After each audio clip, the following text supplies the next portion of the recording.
ურწმენის აბელი და კაინი. არაფერი შეცვლა მას მერე. აბელის რწმენა არის ცოცხალი რწმენა, გამომსყიდველის რწმენა, მოკლედ ცოცხალი ღმერთის რწმენა. მიუხედავად იმისა, ორივე ასე თუ ისე ღმერთს იცნობს, ვიდრე ჩვენ. ჩვენ მაწეილობით. მე დიალოგში ღმერთი შედის კაინთან, ელაპარაკება. ეს არ არის ფანტაზიები, მაგრამ არ მორჩილებს. იმიტომ რომ სრწმენის კაცია. მას თავისი რწმენა აქვს ღმერთზე და არ უნდა იცხოვროს იმ რწმენით ღმერთი რო ეუბნება, აი, შენი რწმენა ჩემში უნდა ჩართო. ეს არ უნდა მას და დაშორდა ღმერთს. და ასე წავიდა კაინიანთან მოდგმა და ამ სამყაროში კაინიანთან მოდგმაც ძალიან ძლიერი ცივილიზაციები შექმნეს.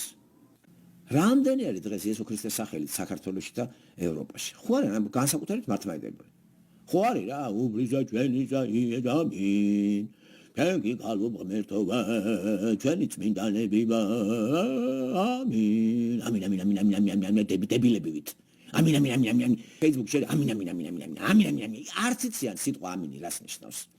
რა მნიშვნელობა აქვს ამ სიტყვას? ბოთეკაცის ამინი რა მნიშვნელობა აქვს? ბოთეკაცი რაღაცა სიტყვის და შენ ამინს რო ეტყვი მეორე ბოთე. ხო, ესე იგი პატევდებული ბოთე, რეგვენი, ბეყე, მღვდელი და ბეყე, ტოლო, სოციალურად გაუბედურებული, ეგრეთ წოდებული მორწმუნე და ამინ. აი, თქვენ რა გითხარით რა? რატომ